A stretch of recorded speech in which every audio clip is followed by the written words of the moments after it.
Folks, welcome to the show. What day is it, Dallas? Tuesday. On a Tuesday. How you doing, folks? Great to be with you. I think you all know my guest today, if you follow the NFL. Terrific sideline reporter who not afraid to speak her mind. She has since moved on.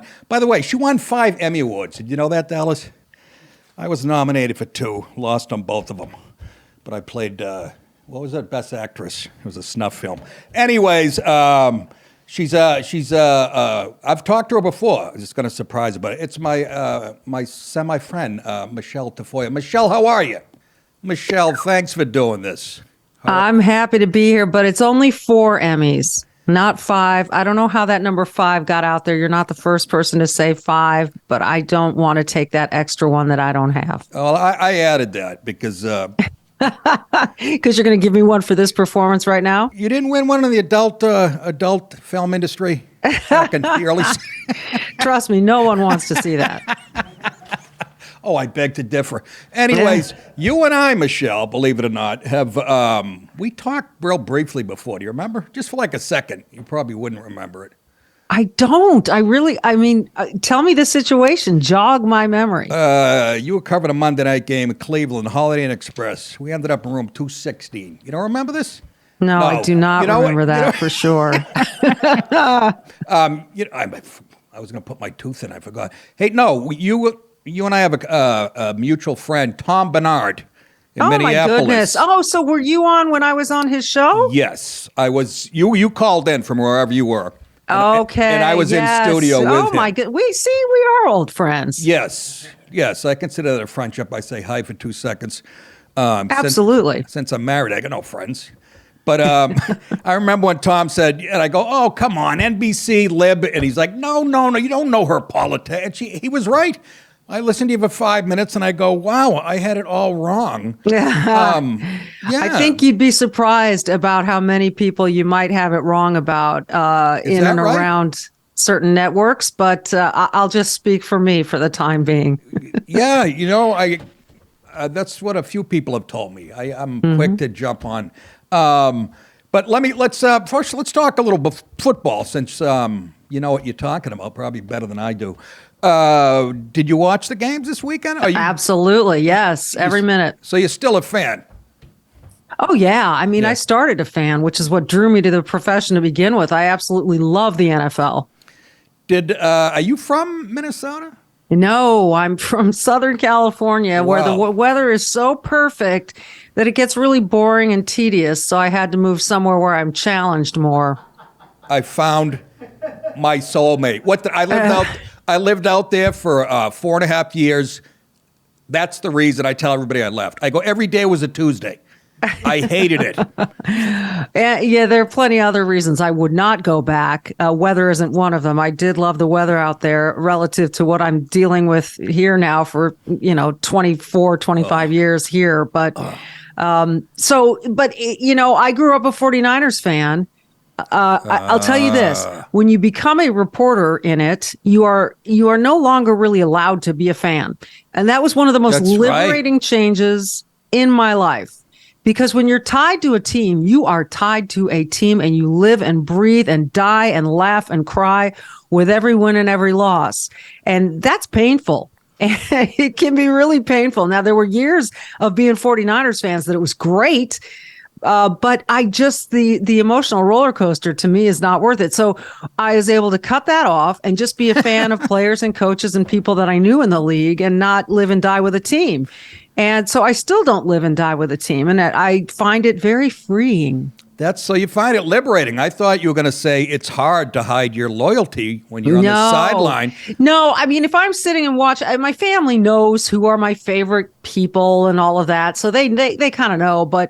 And living in Minnesota for so long, I've gotten to know the Vikings very well. And so, yeah, it's more fun when the hometown team is winning. There's no question about that. So you sort of pull for that. But other than that, I had no skin in the game yesterday, and it was a great way to watch football. How did you end up in Minneapolis? Or in Minnesota, I should Nick, say. it's a long, sordid tale. All right, what was his name? No, I was in Charlotte. I took my first full-time job in sports talk radio in Charlotte, North Carolina. And all due respect to the state and the city, I was miserable. Really? I was so miserable that even Minneapolis sounded like the right move. What was so frankly, miserable? when they hired me at KFan here in Minneapolis, an all sports station, they said I could take a role on their Vikings broadcast, and that to me was one step closer to covering the NFL, which is what I always wanted to do. So I took it, and then when you meet your husband and you start to raise a family, you're kind of stuck, and so here we are for a few more years. I know. I met my husband. My life went down a toilet. I'll tell you. We adopted a 18-year-old Cherokee girl, but that's another thing. Let me ask you a question. So, why were you so miserable? In what do you say, Charlotte? Yeah. Why? What was so bad? It was someone I was working with. It was a very uncomfortable career situation, Yeah, and Joe Namath. really, really horrible. So I had to get myself out of there. Tell me who he is. I'll take care of it. No. He's 2 phone calls. You know what? I've lasted this long with just surviving on my own without blaming anybody else, without calling human resources, and that's the way I'd like to keep it. Guys, it's funny because I was going to go on to that a little bit, and I'm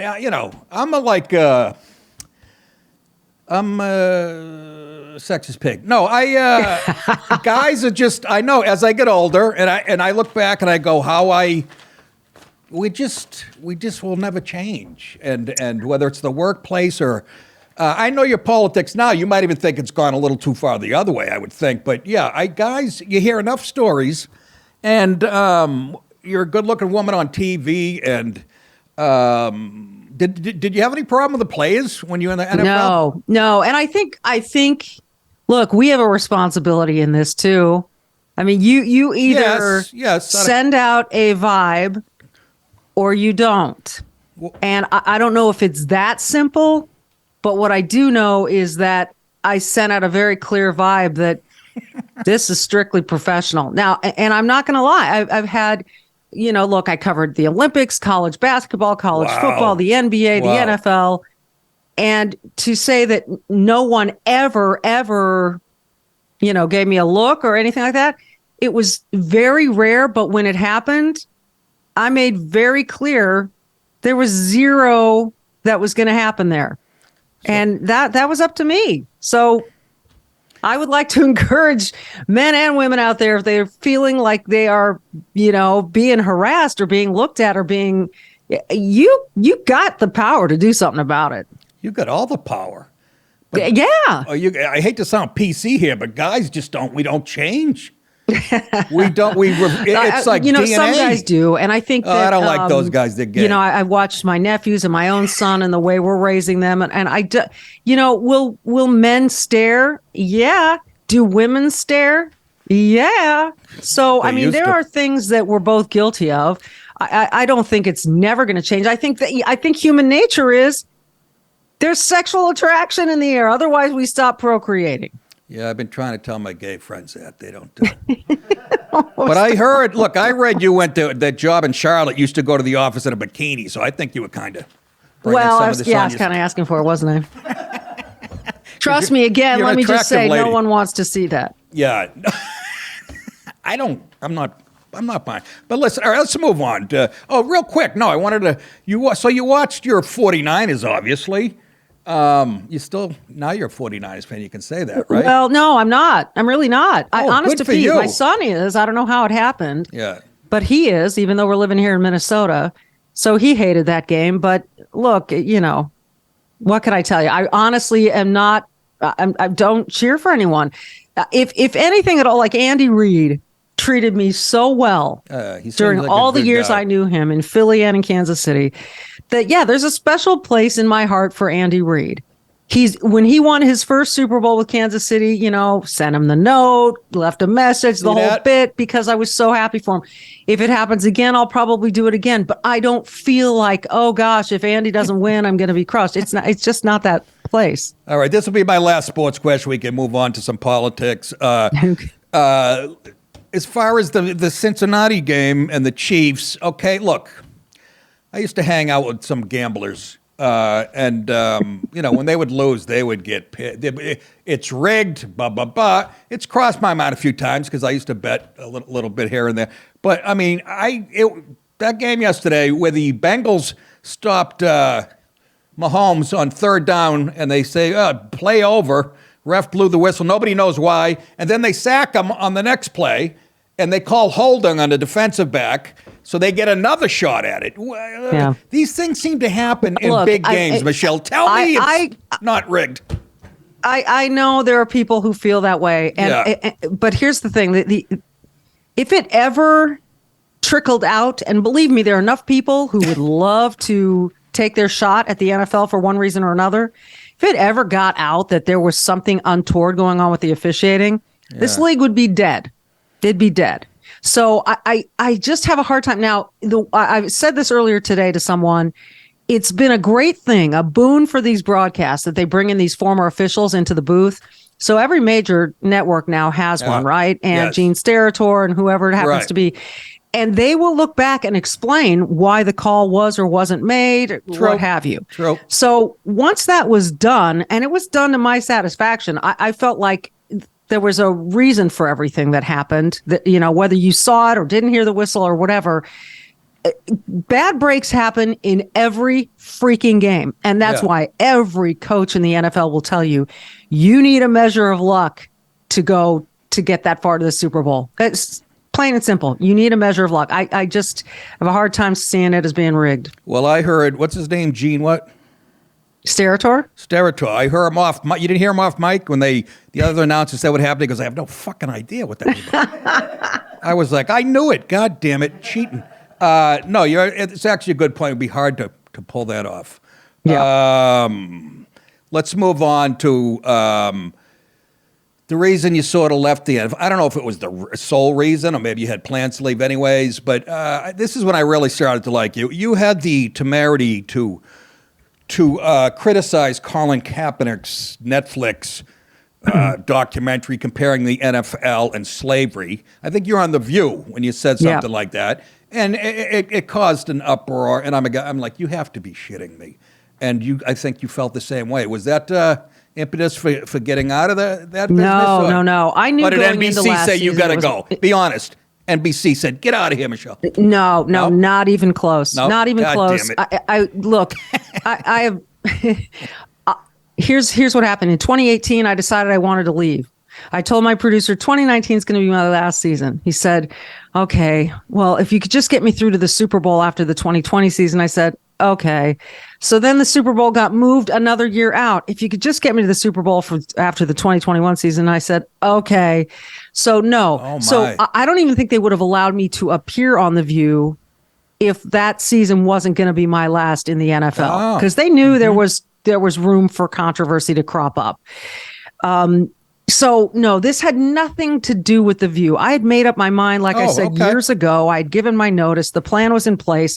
I had hoped to announce it my own way, but that didn't get to happen. But yeah, did I take on Colin Kaepernick comparing the combine and all of that to slavery? You damn well right I did. Oh my God. I mean, it was. I mean, it's so obvious to me. First of all, you get a choice as to whether or not you want to play football in America. Yeah, nobody forces you to play football. Right. Nobody. So then you get a choice as to whether you want to accept a college scholarship. You get a choice as to whether or not you want to enter the NFL draft, whether you're going to go to the combine, all of that. So now I know it's really convenient to say, well, these rich white owners are looking at you like pieces of meat. Well, you have spent your whole life competing to be one of the best paid athletes on the planet with the best healthcare, the best athletic trainers, guys who can save a life on the field, like we recently saw, the best food and lodging, the best of everything. Your life is pretty damn good in the NFL. So to compare that to slavery, which, by the way, then Colin Kaepernick kept trying to get back in to this he league liked slavery. that he likened to Apparently slavery. he liked to be whipped. You know, he's got freedom of speech. He can say whatever he wants, And but you so do can too. I. And my response And you is do I call too. bullshit. Who's going to argue with a woman she's wearing camouflage, for Christ's sake? That's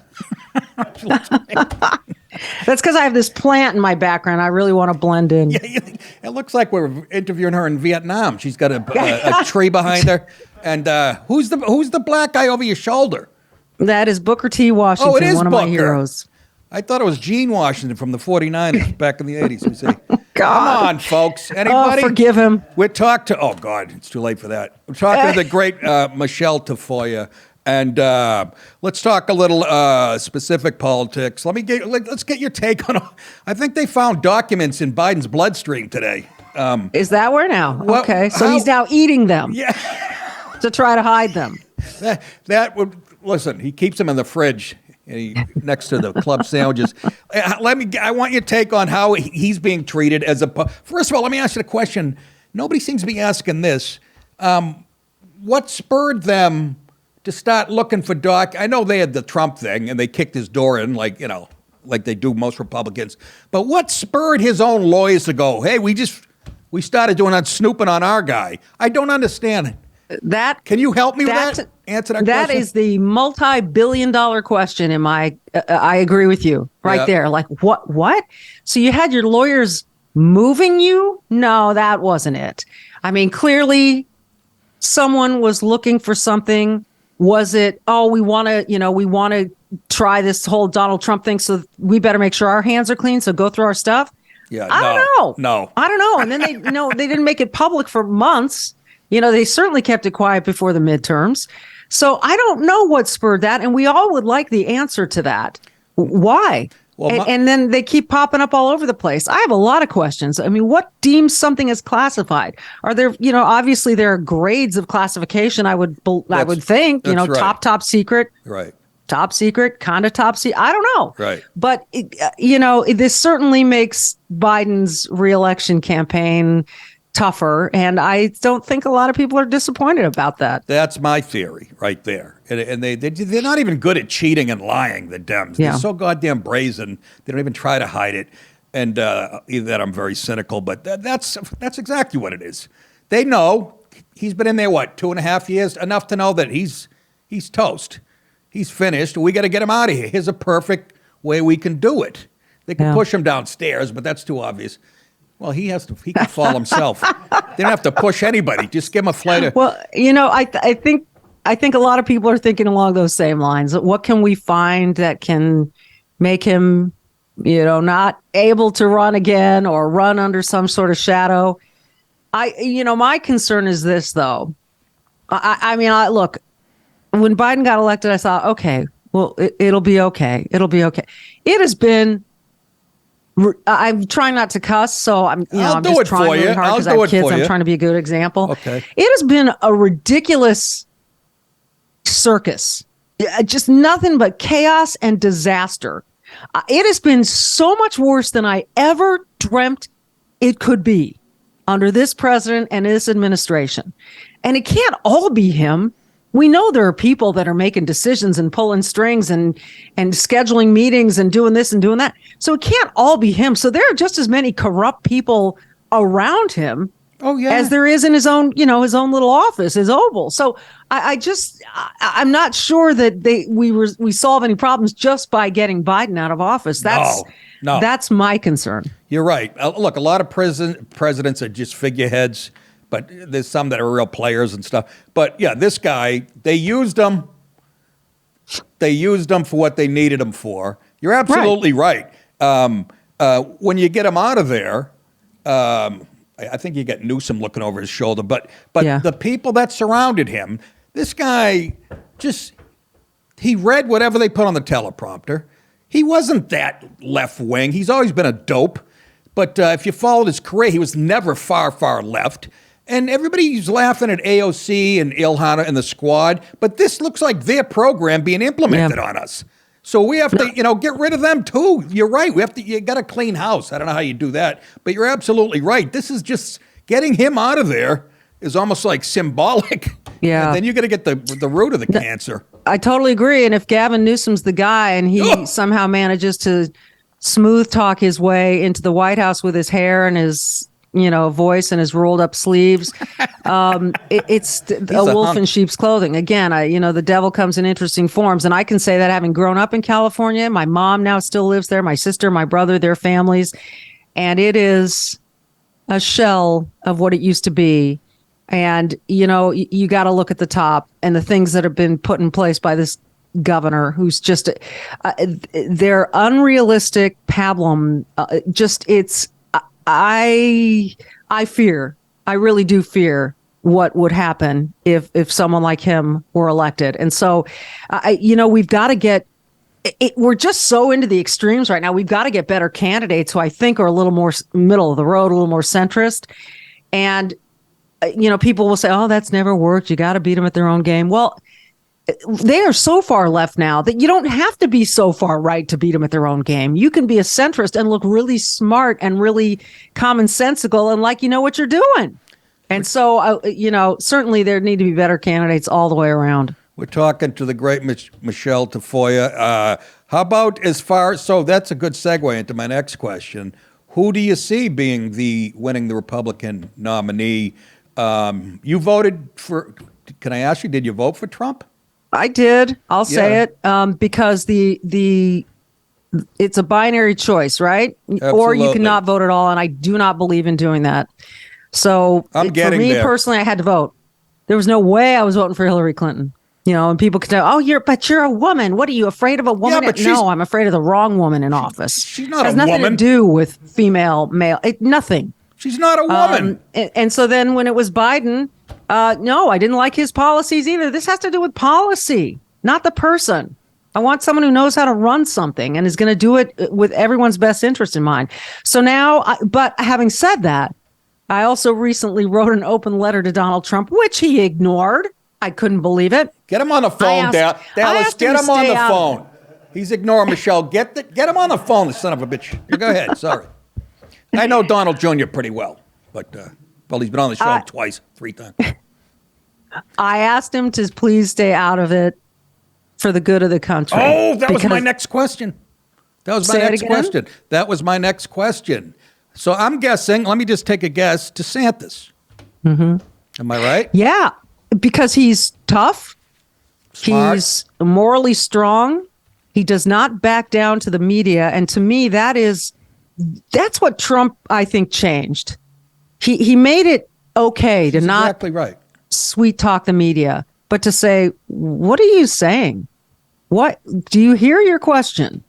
And I still don't think the media does a great job covering the presidents or the White House or whatever. Anyway, so yeah, I do see Ron DeSantis as a really strong choice. And just in terms of the political game, the fact that he just turned Florida bright red from where it was trending purple, the fact that after the hurricane, he won so much support that he flipped Miami-Dade County. I mean, it's pretty crazy. I think he'd be formidable. I really do. I do too. I mean, military background. Right. Handsome piece of ass. No. I think I'm sounding like Gutfeld now. No, but no, you're absolutely right. I'm a Trump. Like you said, Trump exposed, and that's the reason I loved him. But I think he exposed the media. He finally, George W. Bush, remember, turn the other cheek. We get steamrolled because of that attitude. Trump was an outsider, said, I'm not taking this bullshit. I don't have to. I'm a billionaire. And you're right. He exposed them, but he brought a lot of baggage. And apparently, we have so many people are such juveniles that are, he's mean on Twitter, which counts for something, sadly, in this country. But he was a great president. He did a lot of stuff with the wind in his face. That's why I loved him. But I think, and I'm with you on this one, we can get the same or better politician with DeSantis and not all the baggage that comes with it. But I'm grateful that we had Donald Trump. So. Well, he certainly changed the conversation and he changed the ability. What he did was he called out political correctness in a way that so many people were afraid to do because of the cancel culture that's out there. And, and in some ways, cancel culture got exacerbated. I mean, it just multiplied. And, if you said anything that remotely supported Trump, you were every kind of ist in the book. You were, you were racist, white supremacist, misogynist, xenophobic, whatever. You were that. Right. And so I think he definitely exposed that. So yeah, there's something to be said for that. But I am of that stance that it sounds like you are too, that less baggage would be helpful. Absolutely. And so that's what I would like. And look, DeSantis is on a roll and the timing could be really, really good. I think it is. And I was called all those names in 1985. I was way ahead of the curve. Well, you've always been ahead of your time. I have been, but no, hey, thank you so much, Michele. It was a pleasure finally getting to talk to you for more than a second or two without Tom Bernard sticking his big face in. No, it was a pleasure to meet. I knew you were going to be very cool because I've seen you on Gutfeld. I write for Gutfeld. I help him out with his monologues here and there. And I Do you saw get checks? Does he pay you? I'm sort of an independent contractor. I do get paid. Good. Did I just give Good, something good, away I good. shouldn't have said? I never Want to know. make sure. Yeah, no, absolutely. I don't know if I should have said that now after all the comments I just said. Anyways, that's all right. I still sell weed to kids during the day. I got it covered. Michele, Gotta thank you. supplement your income somehow. Absolutely. What are you doing now, real quick? What are you doing? I heard you laying I've got around and a drinking. podcast that I call Sideline Sanity, and that I do that every day. And I go to my kids' games, and I walk my dog, and I do a ton of laundry. I'm not even kidding you. So that's kind of what I do with myself these days. How many kids you got, Michele? How many kids you have? Two really, really, really messy kids. Both boys. No, one boy, one girl. Oh, really? The girl's room is 10 times messier than the boys. Is that right? Check for booze in her room under the. I should check for a lot of things. Michele, thank you so much. And I want to do your podcast, so. I would love that. Yes, Oh, I would love to do you that. said it So, all right here for everyone to hear and see. Dallas, We'll book you soon, Nick. Yes, We'll book you soon. Please do, all right? You can get me through Gutfeld or here, whatever. Sounds great. Thank you so much. Thank you. Thank you. It was a joy. You got it. Take care. And that is it. Did you enjoy the interview with Michele? I thought it went swimmingly. I like her instincts. I mean, we're on the same page politically. And anyways, thank you to Michele Tafoya for doing that. That is it for today. You guys think it, I will say it. You're very welcome. We'll see you back here tomorrow, which is Wednesday, right? Yeah, we'll see you then. Take care, kids. Hi, good night, everybody.